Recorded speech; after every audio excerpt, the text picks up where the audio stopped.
Welcome back. और अभी आपको लिए चलेंगे इस्लामाबाद, जहां सुप्रीम कोर्ट के बाहर पीटीआई के रहनुमा फवाद चौधरी मीडिया से बात कर रहे हैं। जो दोनों अरकान जिनके बारे में कहा जा रहा है, आमिर साहब के बारे में कहा जा रहा है कि वो परवेज़ मुशर्रफ के वकील हैं, तो मैं याद कराना चाहता हूं कि मखदूम अली खान साहब जो नवाज शरीफ साहब के वकील हैं इस केस में, वो परवेज़ मुशर्रफ साहब के अटॉर्नी जनरल थे। दानियाल अजीज़ साहब जो इस केस में मरकज़ी तर्जमान हैं PMLN के, वो परवेज़ मुशर्रफ साहब के चेयरमैन नेशनल रिकन्स्ट्रक्शन ब्यूरो थे। मैं याद कराना चाहता हूँ कि जाहिद हामिद हो, मारवी मेमन हो, आपके तारक अजीम साहब हो, आदि काबीना इस वक्त जो नवाज शरीफ साहब की है वो वही है जो परवेज़ मुशर्रफ साहब की थी। 47 के करीब MNAs PMLN के परवेज़ मुशर्रफ साहब के थे, और ये तमाम लोगों के होते हुए ये इल्ज़ाम लगाना किसी के ऊपर कि उसको इसलिए हमारी तफ्तीश ना सौंपी जाए कि वो परवेज़ मुशर्रफ साहब के दौर में काम करता रहा था, एक मज़ाक़ा खेज़ इल्ज़ाम है। PTI के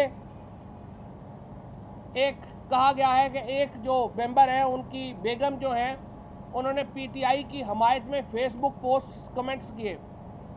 आप अंदाज़ा लगाएं कि क्या इस बात के ऊपर इन्वेस्टिगेशन टीम का लोग बंदा अलहदा किया जा सकता है, या हो सकता है, या उसके ऊपर एतराज़ किया जा सकता है। इन्वेस्टिगेशन टीम का मकसद को फाइंडिंग देना नहीं है, उनका मकसद एविडेंस कलेक्ट करना है, शहादतें जमा करना है। अगर आप बेगुनाह हैं तो आप अपनी शहादतें उनको देंगे, अगर आप गुनाहगार हैं और आपके खिलाफ शहादतें मौजूद हैं तो उसके ऊपर फाइंडिंग अदालत ने देनी है।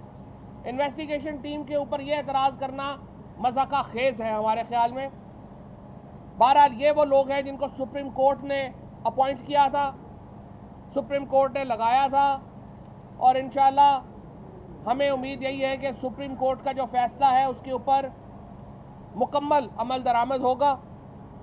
पाकिस्तान तहरीक इंसाफ की और इमरान खान की बहुत बड़ी एक जद्दोजहद है, एक बहुत बड़ा कारनामा है कि इतने ताकतवर लोगों को आज तफ्तीश का सामना है, इतने ताकतवर लोगों को आज एहतसाब के कटहरे में खड़ा करना सिर्फ इमरान खान और तहरीक इंसाफ ही की परसिस्टेंस थी, सिर्फ इन्हीं का एक जद्दोजहद है कि आज इतने ताकतवर लोग तफ्तीश में पेश हुए हैं। और आप देखते हैं कि हुसैन नवाज साहब की तफ्तीश के वक्त वुज़रा जो है वो बाथरूमों के बाहर बैठे रहे, 2-2, 3-3 घंटे इंतज़ार करना पड़ा। ये पाकिस्तान में एक नए दौर का आगाज़ है, और इंशाअल्लाह इस एहतसाब के दौर का असल जो नुक्ता अरूज होगा वो ये होगा कि जब हम पाकिस्तान में नए इंतखाबात होंगे, नवाज शरीफ साहब को डिस्क्वालीफाई किया जाएगा और कौम अपना नया वज़ीर आज़म मुंतखब करेगी। अगर मुस्लिम लीग नून एक जमहूरी पार्टी होती तो अब तक वो अपना नया वज़ीर आज़म मुंतखब कर चुके होते, लेकिन चूँकि ये एक जमहूरी पार्टी नहीं है, ये बच्चे जमहूरों की पार्टी है, इसलिए वो आखिरी वक्त तक इस मामले से चिमटे रहे हैं, और इसका नून लीग को भी बड़ा नुकसान हुआ है, मुस्लिम लीग नून के वोटर को भी बड़ा नुकसान हुआ है।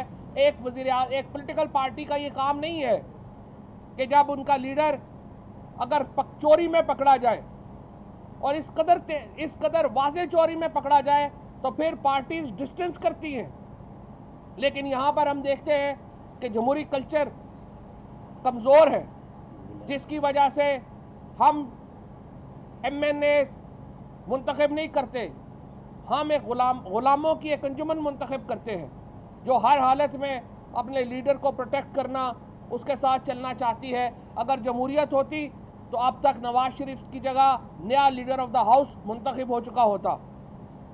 अभी इंशाअल्लाह ताला सुप्रीम कोर्ट में ये मुकदमा आना है, उसके हेयरिंग होनी है। सुप्रीम कोर्ट जो भी फैसला करेगी हमें वो फैसला कबूल होगा। सिर्फ हम ये चाहते हैं कि सुप्रीम कोर्ट का जो फैसला है उसके ऊपर मनवान अमल हो, इसमें एक्सटेंशन ना हो, तफ्तीश कानून के मुताबिक हो, साफ और शफाफ हो और लोगों के सामने हो। बहुत शुक्रिया।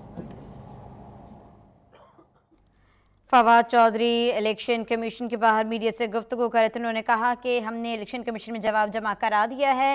हुसैन नवाज 16 साल में कैसे अरबपति बने, वो पाकिस्तानी यूनिवर्सिटीज़ में आकर लेक्चर्स दें।